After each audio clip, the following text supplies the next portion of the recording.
కళ్యాణ్ కి చెప్పిండో అరవ శ్రీధర్ కి ఇవ్వండి టికెట్, ఆయన మంచివాడు అది ఇదని లోపట కుల వివక్షత కుట్రలు జరిగితే మంచిగా ప్రజా నాయకుల కోసం పని చేస్తున్నా, ప్రజల కోసం పని చేస్తున్నా ఈ యనుమల భాస్కర్ కి టికెట్ ఇవ్వకుండా అరవ శ్రీధర్ కి టికెట్ ఇవ్వడం జరిగింది. టికెట్ ఇచ్చిన తర్వాత ఎక్కడికి వెళ్ళినా మీరు ఆయన ఫేస్బుక్ పోస్ట్లలో చూడొచ్చు. చూడండి, ఇది అరవ శ్రీధర్ ఫేస్బుక్ పేజ్. ఇందులో ఏముందంటే, రైల్వే కోడూరు నియోజకవర్గం పట్టణాభివృద్ధి బాటలు వేసిన కూటమి ప్రభుత్వం.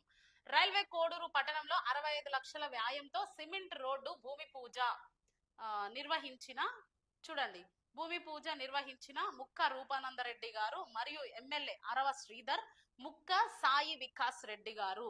ఈ ముక్క సాయి వికాస్ రెడ్డి ఎవరంటే రూపానంద రెడ్డి కొడుకు. మీరు బాగా గమనించినట్టయితే ఫస్ట్ ఎవరి పేరు వస్తుందో చూడండి, ముక్క రూపానంద రెడ్డి గారు మరియు ఎమ్మెల్యే అరవ శ్రీధర్. ఎందుకు ఈ ప్రతి దగ్గర ముక్క రూపానంద రెడ్డి ఎందుకు వస్తుంది, ఎందుకు అంత ప్రియారిటీ ఇస్తున్నారు అంటే, ఈ ఎమ్మెల్యే అరవ శ్రీధర్ కి టికెట్ ఇప్పించిందే ఈయన. ఎవరి రికమెండేషన్ తో ఎమ్మెల్యే అరవ శ్రీధర్ అయినావు నువ్వు, నేను చెప్పినట్టు నువ్వు వినాలి, నేను చెప్పినట్టు చప్పట్లు కొట్టాలి, నేను కూర్చో అంటే కూర్చోవాలి, నేను లేవ్వంటే లేవ్వాలి, నేను ఈ కార్యక్రమం చెయ్యి అంటే చేయాలి, ఈ కార్యక్రమం వద్దు అంటే వద్దు అన్నట్టుగా ఉండాలి అని చెప్పేసి ఈ రూపానంద్ రెడ్డి అరవ శ్రీధర్ ని ఎంచుకోవడం జరిగింది. ఎప్పటికైనా ఎందుకు ఈ రూపానంద్ రెడ్డి ఇలా చేయాల్సి వస్తుంది అని అంటే, ఆ రైల్వే కోడూరు ఎస్సీ నియోజకవర్గం కాబట్టి ఎప్పుడు టికెట్ వచ్చినా అక్కడ ఎస్సీకే టికెట్ వస్తుంది. రూపానంద రెడ్డికి కానీ లేకపోతే రూపానంద రెడ్డి కొడుకు గాని టికెట్ రాదు. కాబట్టి వీళ్ళకు పొలిటికల్ అంటే పిచ్చి, అధికారం కావాలి. అధికారం కావాలి అంటే వీళ్ళు చెప్పినట్టు చెప్పు చేతల్లో ఉండే ఎమ్మెల్యే వీళ్ళకు కావాలి.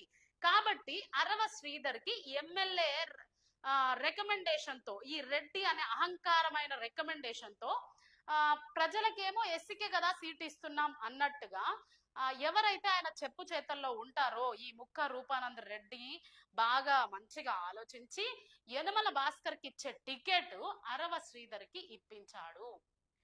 ఇది అక్కడ జరిగిన కుట్ర.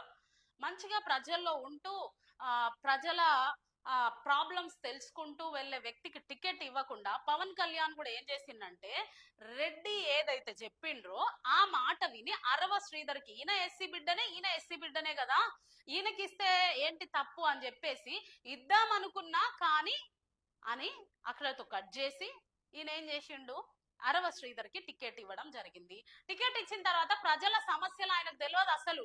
మీరు ఇప్పటికి కూడా ఒకసారి అరవ శ్రీధర్ దగ్గరికి వెళ్ళి అడగండి,